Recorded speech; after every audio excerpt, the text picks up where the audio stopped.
नमस्कार दोस्तों, स्वागत है आपका बहुत बहुत Ramanuj maths classes online channel पर। स्टूडेंट, बहुत समय बाद आज वीडियो बनाने का मौका मिला है। चुनावी प्रक्रिया समाप्त हो चुकी है। स्टूडेंट, आज का जो वीडियो है वो आपके मेनली EMRS PGT मैथ्स की तैयारी आप अंतिम जो आपके पास में स्टूडेंट लगभग 20 से 25 दिन बाकी हैं, उसमें आप किस प्रकार से आपकी तैयारी को एक्सेल करें, क्या आपका लेवल होना चाहिए इन लास्ट 20 to 25 डेज के अंदर, उस पर हम डिस्कस करेंगे। स्टूडेंट देखिए, 3 चीजों पर आपको विशेष ध्यान देना है, ठीक है, और उसमें मदद करेंगे हमारे द्वारा तैयार किए गए 800 IMP क्वेश्चन जो विद सॉल्यूशन जो आपको मिलेंगे मात्र PDF 70 रुपीज ऑनली में। ठीक है, तो देखिए स्टूडेंट, शुरू करते हैं वीडियो को लास्ट तक देखिएगा।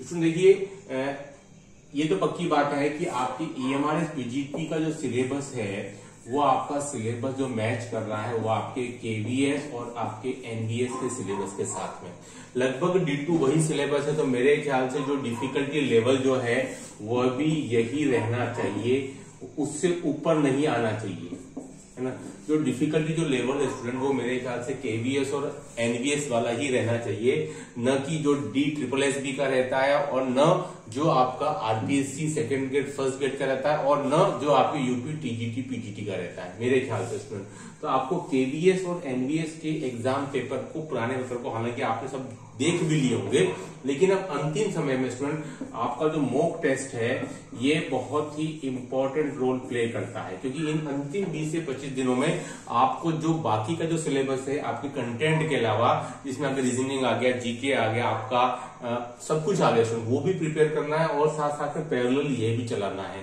तो इसलिए आपको इस समय जरूरत है कुछ ऐसे कंटेंट की जो कि आपके अंतिम समय में संख्या में भी कम हो और उससे आपका पूरा सिलेबस भी कवर हो जाए स्टूडेंट। तो मैं चाहूंगा कि आप सबसे पहले आप जो मॉक टेस्ट दे रहे हैं, यानी कि KVS और NVS के जो पुराने जो पेपर है उनकी आप अच्छे से प्रिपरेशन कर रहे हैं, उनको सॉल्व किए बिना आप नहीं जाए एग्जामिनेशन हॉल में। ये सबसे इंपॉर्टेंट चीज है स्टूडेंट, ठीक है, क्योंकि अगर आपने इन क्वेश्चन को पेपर को सॉल्व नहीं किया और भूले भट के अगर इनमें से कोई पेपर आ गया क्वेश्चन, तो फिर आपको ये होगा कि यार हमने क्वेश्चन पेपर यहाँ से सॉल्व कर लिया तो हमारा भी प्रश्न सही हो जाता। तो यह बहुत जरूरी है, ठीक है। और एक आपका जो टाइम मैनेजमेंट है स्टूडेंट, ये भी बहुत ही इंपॉर्टेंट रोल प्ले करेगा।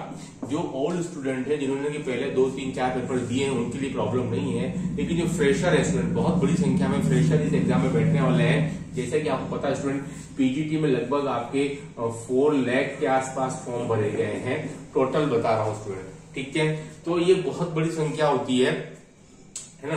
तो इसके लिए आपको टाइम मैनेजमेंट करना बहुत जरूरी है कि आप जो मैथ्स के जो आप क्वेश्चन अटेम्प्ट कर रहे हो वो आप घर पर भी, है ना, घर पर भी स्टूडेंट मैं आपको सजेशन दूंगा कि आप 1 घंटे का अलार्म भर करके, ये जो अंतिम 20 दिन की जो रणनीति स्टूडेंट है कि आप जो 1 घंटे का अलार्म भर के आप टेस्ट करें कि आप कितने क्वेश्चंस कर पा रहे हैं। मेरे ख्याल से स्टूडेंट आपके एटलीस्ट 25 to 30 क्वेश्चंस होने चाहिए, क्योंकि क्वेश्चन का बहुत ज्यादा लेवल नहीं है NVS और KVS के अकॉर्डिंग, ठीक है। बहुत आपके JEE एडवांस लेवल क्वेश्चन नहीं पूछे गए हैं, ठीक है। कुछ क्वेश्चन JEE मेंस लेवल के हैं, मैंने देखे इन पेपर्स के अंदर।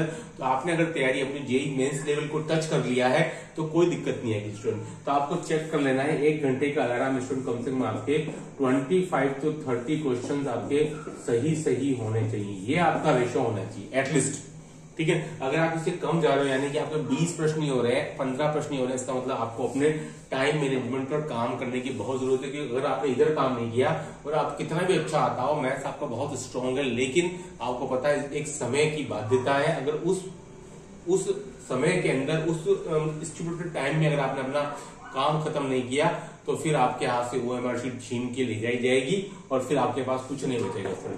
तो आप, मैं क्या कह रहा हूं, आपको टाइम मैनेजमेंट करिए, 1 घंटे का अलार्म भर करके रोज कम से कम आप 3 से 4 घंटे अपनी प्रिपरेशन को चेक कीजिए रैंडमली। आप एक, जैसे कि पूरा कैलकुलस हो गया स्टूडेंट, ठीक है, तो आप ये बोल दीजिए कि मुझे इन 2 दिनों के अंदर पूरा कैलकुलस, यानी कि differential calculus, limit, derivative, expression, derivative, ये मुझे 3-4 टॉपिक तैयार कर लेने हैं और रैंडमली आप किसी भी टॉपिक से 20-20 क्वेश्चन 1 घंटे के अंदर सेलेक्ट करके उनको सॉल्व करना शुरू कर दीजिए रैंडमली, ठीक है। उसमें कुछ इजी भी आ सकते हैं, उसमें कुछ टफ भी आ सकते हैं। किस लेवल तक जाना है स्टूडेंट, मैंने आपको बता दिया कि आपका लास्ट लेवल आपका JEE मेंस तक आपको टच करना है। अगर आपने यहां तक टच कर लिया तो मेरे ख्याल से क्वेश्चन आपको मिलेगा ही मिलेगा, कोई दिक्कत के। हमने जो क्वेश्चन बनाए हैं वो आपके जेईई मेंस लेवल को कंसिडर करके ही बनाए हैं।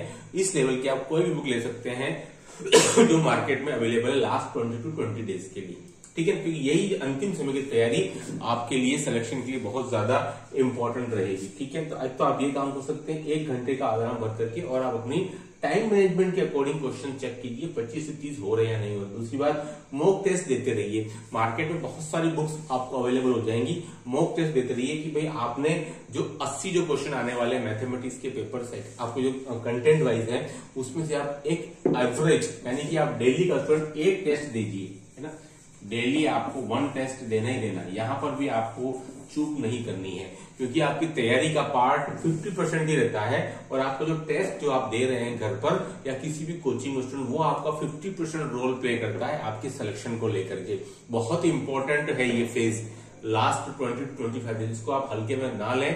स्पेशली जो फ्रेशर स्टूडेंट है उनके लिए बहुत जरूरी है कि वो एक टेस्ट डेली का देवे और अगर ज्यादा नहीं तो केवल मैथ्स के कंटेंट का दीजिए, क्योंकि वहीं से आपका सिलेबस, वहीं से आपकी मेरिट जो डिसाइड होने वाली है, क्योंकि उसमें बहुत ज्यादा मार्जिन रहता है मेरिट में।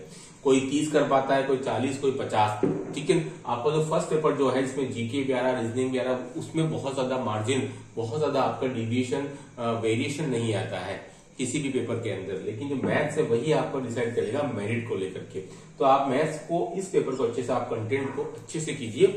क्या बताया मैंने आपको, मॉक टेस्ट दीजिए, डेली का 1 दे रहे हैं आप, 1 घंटे का अलार्म भर के 25 से 30 क्वेश्चन आपके सही हो रहे हैं या नहीं हो रहे डेली का, वो भी आप चेक करते रहिए। अगर इससे कम है तो फिर प्रॉब्लम है, खतरे की घंटी है, यहाँ आप अपनी स्पीड को जरूर बढ़ाएं, ठीक है। ऐसा नहीं कि मैं उधर से मार्क्स ले आऊंगा और मैथ्स में तो चल जाएगा, नहीं चलेगा, क्योंकि नंबर ऑफ स्टूडेंट बहुत ज्यादा होते हैं।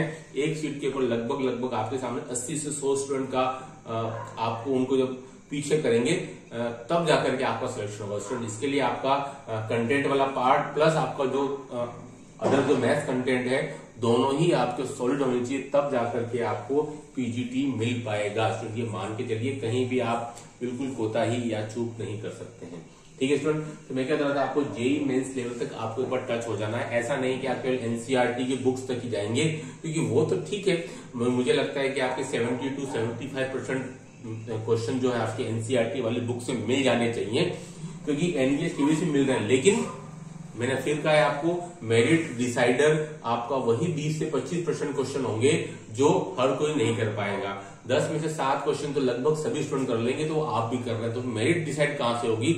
मेरिट डिसाइड उन क्वेश्चन से होगी जो आपकी जेईई मेंस लेवल के होंगे। कुछ क्वेश्चन तो जरूर आएंगे मेरे ख्याल से, भले कैलकुलस में हो, भले वेक्टर में, भले वो आपका 2D 3D में, भले वो एल्जेब्रा में हो, ठीक है। तो आप ये नहीं सोचे कि सर 10 में से 7 तो मिल ही रहे हैं, वो तो सभी लोग करेंगे, लेकिन आप अलग से क्या कर रहे हैं, आउट ऑफ द बॉक्स। उसके लिए आपको उन जो 3 की रेस में आना है, उस 2 की रेस में आना है, 8 को पीछे कर देना स्टूडेंट। तो आप एक लेवल पकड़ लीजिए जेईई में। अगर आपने इस लेवल तक नहीं पढ़ा है तो मेरी गुजारिश है आपसे कि आप इस लेवल तक जाए, क्योंकि यहाँ आपके बहुत सारे कॉन्सेप्ट 100 तक मिलेंगे, इससे ऊपर मेरे ख्याल से नहीं जाएगा। जो भी कुछ होएगा उससे नीचे का ही आएगा मेंस लेवल का, मेरे ख्याल से, ठीक है। तो आप क्योंकि आपने केवल एनसीईआरटी सोल्व किया था, उससे जो क्वेश्चन अपर लेवल आएंगे वो आप अटेम्प्ट नहीं कर पाएंगे, क्योंकि वैसे ही बहुत प्रेशर रहता है, स्पेशली मैथ्स के पेपर में।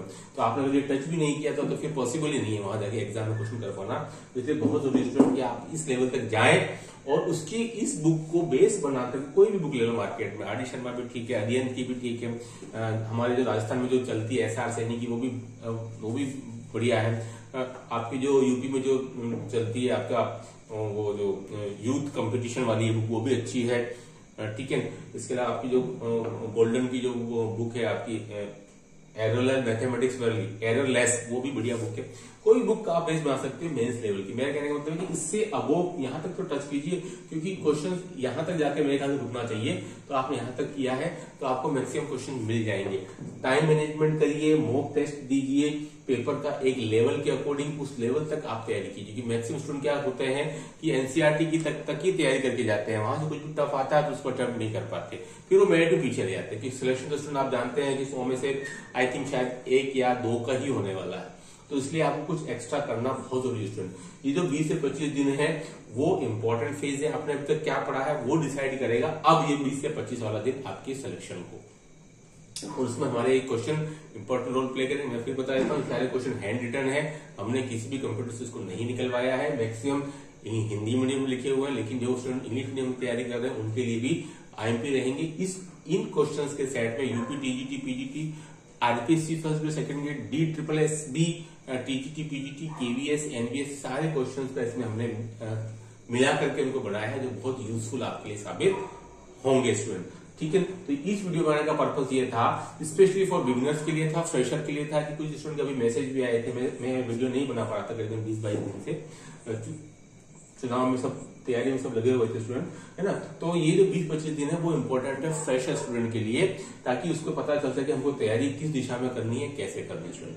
तो मेरे ख्याल से आई होप कि ये वीडियो आपके लिए यूजफुल रहा होगा। Do like share subscribe my channel. Okay, thanks, बहुत बहुत धन्यवाद।